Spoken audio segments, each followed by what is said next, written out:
వాయుగుండం అంటే దిత్వా తుఫాను యొక్క బలహీనపడ్డ వాయుగుండం అనేది కొనసాగుతుంది. అలానే తమిళనాడు ప్రాంతంలో కొంచెం వర్షాలు తగ్గి ఇప్పుడు మనకు పూర్తి స్థాయిలో ఆంధ్రాలో వర్షాలు పెరిగేదానికి చాలా అనుకూలమైన పరిస్థితులు కనిపిస్తున్నాయి. సముద్రం నుంచి వచ్చే గాలులు కొంచెం బలంగా ఉంటుంది కాబట్టి నెల్లూరు తిరుపతి జిల్లాలకు మాత్రం ఎలాంటి డోకా ఉండకుండా వర్షాలు అనేది కొనసాగుతూ ఉంటుంది. సబ్స్క్రైబ్ బటన్ మీద క్లిక్ చేస్తే ఈ ఛానల్కి మీరు సబ్స్క్రైబ్ అవుతారండి. అలానే పక్కనే ఉన్న నోటిఫికేషన్ బెల్ ఐకాన్ని మీరు క్లిక్ చేస్తే ఎప్పటికప్పుడు నా వీడియోస్ మీకు అందుతాయండి. తెలుగు ప్రేక్షకులకు అలానే రైతు సోదరులకు నమస్కారాలు. నేను మీ ఆంధ్రప్రదేశ్ వెదర్మ్యాన్ సాయి పండిత్ని మాట్లాడుతున్నాను. గత వీడియోలో ఇచ్చిన ఫోర్కాస్ట్ వచ్చేసి కొంచెం డిఫరెంట్గా అయితే అయింది. దానికి మీ అందరికీ నేను క్షమాపణలు అడుగుతున్నాను.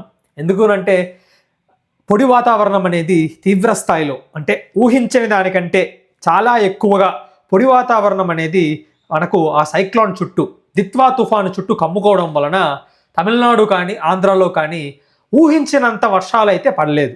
కానీ ప్రస్తుతానికి మనకు దిత్వా తుఫాను బలహీన పడిపోయి వాయుగుండంగా చెన్నైకి చాలా దగ్గరగానే ఇంకా కూడా అక్కడే ఉంది.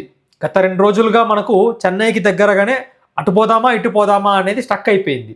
ఇప్పుడు చెన్నైకి చాలా దగ్గరగా వెళ్తుంది కాబట్టి వర్షాలు అనేవి మళ్ళా దక్షిణ కోస్తాంధ్ర జిల్లాల్లో పునఃప్రారంభమయ్యే అవకాశాలు కనిపిస్తున్నాయి రాగల 24 గంటల్లో. కాబట్టి వీడియోని అందరూ చివరిదాకా చూడండి, ఎక్కడా స్కిప్ చేయకండి. ఇప్పుడు ఇచ్చే అప్డేట్ వచ్చేసి ఏమంటే చాలా అనలైజ్ చేసి మీ అందరికి ఇస్తున్నాను. అప్పుడు ఇచ్చింది కూడా అనలైజ్ చేసే ఇచ్చాను. కానీ ఏమైంది అంటే ఆ డ్రై ఎయిర్ అనేది అనుకున్న దానికంటే ఎక్కువ వచ్చింది కాబట్టి పూర్తి స్థాయిలో వర్షాలు అనేవి తగ్గుముఖం పడ్డాయి. ఇలాంటివి వాతావరణంలో జరగడం చాలా సహజం. కానీ అక్యురసీ అనేది ఇవ్వాలనేది నా యొక్క ధ్యేయం కాబట్టి ఈ అప్డేట్స్ అనేవి కంటిన్యూ చేయడం జరుగుతుందండి. ఇక్కడ మనము వాతావరణ పరిస్థితిని ఒక్కసారి మనం గమనిస్తే బంగాళాఖాతంలో ప్రస్తుతానికైతే మనకు అంటే ఈ వాయుగుండం అంటే దిత్వా తుఫాను యొక్క బలహీనపడ్డ వాయుగుండం అనేది కొనసాగుతుంది. చెన్నై పుదుచ్చేరిల మధ్యన ఈరోజు మనకు తెల్లవారుజామున తీరం దాకే అవకాశాలు అయితే కనిపిస్తున్నాయి.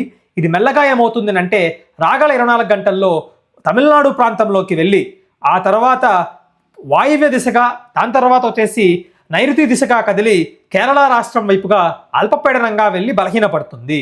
ఇక్కడ ఒక 24 గంటలు ఇక్కడ ఒక 24 గంటలు అంటే 2 రోజుల వ్యవధి మనకు ఆంధ్ర మీదుగా ప్రభావం ఉండే అవకాశాలు కనిపిస్తుంది. ఫస్ట్ ఏమవుతుంది అంటే ఈరోజు తెల్లవారుజామున నుంచి మనకు ఆల్రెడీ వర్షాలు అనేవి తిరుపతి నెల్లూరు జిల్లాల్లో మొదలైంది. ఇప్పుడు ప్రస్తుతానికైతే ఈ వర్షాలు అనేవి ఈ రోజంతా నెల్లూరు తిరుపతి ప్రకాశం జిల్లాల్లో కొనసాగి రేపటికి నెల్లూరు తిరుపతి జిల్లాలకు మాత్రమే పరిమితం అయ్యే సూచనలు కనిపిస్తుంది. అలానే ఎప్పుడైతే ఈరోజు మధ్యాహ్న సమయం సాయంకాలం సమయానికి ఈ యొక్క వాయుగుండం అనేది లోపలికి వెళ్తుంది కాబట్టి రాయలసీమ జిల్లాల్లో కూడా ప్రత్యేకించి వర్షాలు పెరిగే అవకాశాలు రాగల 24 గంటల్లో కనిపిస్తున్నాయండి. ఇక్కడ తీసుకుంటే మనకు దక్షిణ కోస్తాంధ్ర జిల్లాల్లో మనము పూర్తి స్థాయిలో వర్షాలు అనేవి లోపలికి రావడం అనేది చూస్తున్నాము. అలానే తమిళనాడు ప్రాంతంలో కొంచెం వర్షాలు తగ్గి ఇప్పుడు మనకు పూర్తి స్థాయిలో ఆంధ్రాలో వర్షాలు పెరిగేదానికి చాలా అనుకూలమైన పరిస్థితులు కనిపిస్తున్నాయి.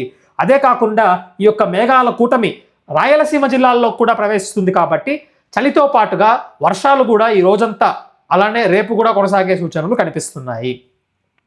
మరోవైపున రాగల 24 గంటల్లో మనం వాతావరణ పరిస్థితి 2 డిసెంబర్ నుంచి 3 డిసెంబర్ అంటే ఈరోజు తెల్లవారుజామున నుంచి సాయంకాలం వరకు మనకు ఎంత వర్షపాతం నమోదవుతుంది అంటే పూర్తి స్థాయిలో తిరుపతి జిల్లాలో మనకు విస్తారంగా భారీ వర్షాలు ఉంటుంది. అలానే నెల్లూరు జిల్లాలో మోస్తరు నుంచి భారీ వర్షాలు, ప్రకాశం జిల్లాలోని కోస్తా భాగాల్లో వర్షాలు ఈరోజు సాయంకాలం లేదా రాత్రి వరకు. అలానే వచ్చేసి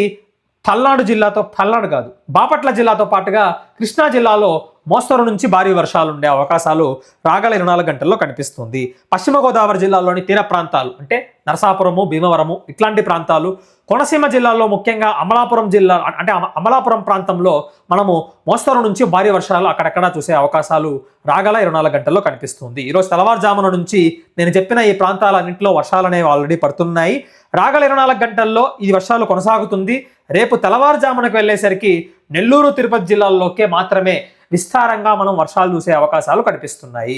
దాంతోపాటుగా రాయలసీమ జిల్లాల్లోకి లోపలికి వెళ్ళగా చిత్తూరులో మనకు తేలికపాటి నుంచి మోస్తరు వర్షాలు, అన్నమయ్యలో కూడా తేలికపాటి నుంచి మోస్తరు వర్షాలు, వైఎస్ఆర్ కడప జిల్లాలో కూడా తేలికపాటి నుంచి మోస్తరు వర్షాలు, అనంతపురం జిల్లాలోని తూర్పు భాగాల్లో తేలికపాటి నుంచి మోస్తరు వర్షాలు, మిగిలిన భాగాల్లో తేలికపాటి వర్షాలు, అనంతపురం జిల్లాలో కూడా తేలికపాటి వర్షాలు, కర్నూలు జిల్లాలో తేలికపాటి వర్షాలు, నంద్యాలలో కూడా తేలికపాటి వర్షాలు, అలానే వచ్చేసి ఏమంటే పల్నాడు, ఎన్టీఆర్, ఏలూరు జిల్లాల్లో కూడా తేలికపాటి నుంచి మోస్తరు వర్షాలు ఉంటుంది.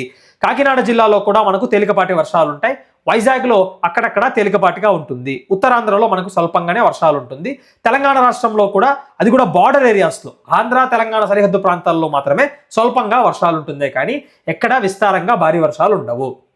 అలానే రాగల 10 రోజుల వాతావరణ పరిస్థితి కాకపోయినా డిసెంబర్ 8 అంటే 8 డిసెంబర్ వరకు వాతావరణ పరిస్థితిని గమనించినా కానీ పూర్తి స్థాయిలో మనకు దక్షిణ కోస్తాంధ్ర జిల్లాలకు మాత్రమే వర్షాలు పరిమితం అవుతుంది. అంటే నెల్లూరు, తిరుపతి జిల్లాలకు మాత్రమే వర్షాలు పరిమితం అవుతుంది.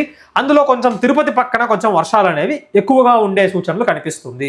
రాగల 2-3 రోజులు కొనసాగే కూడా వచ్చే వారంలో మరలా మనకు తమిళనాడు వైపుగా కొన్ని అల్పపీడనాలు కావచ్చు, లేకపోతే ఉపరితల ఆవర్తన ప్రాంతం వలన ఈస్టర్లీస్ అంటే సముద్రం నుంచి వచ్చే గాలులు కొంచెం బలంగా ఉంటుంది కాబట్టి నెల్లూరు, తిరుపతి జిల్లాలకు మాత్రం ఎలాంటి డోకా ఉండకుండా వర్షాలు అనేవి కొనసాగుతూ ఉంటుంది.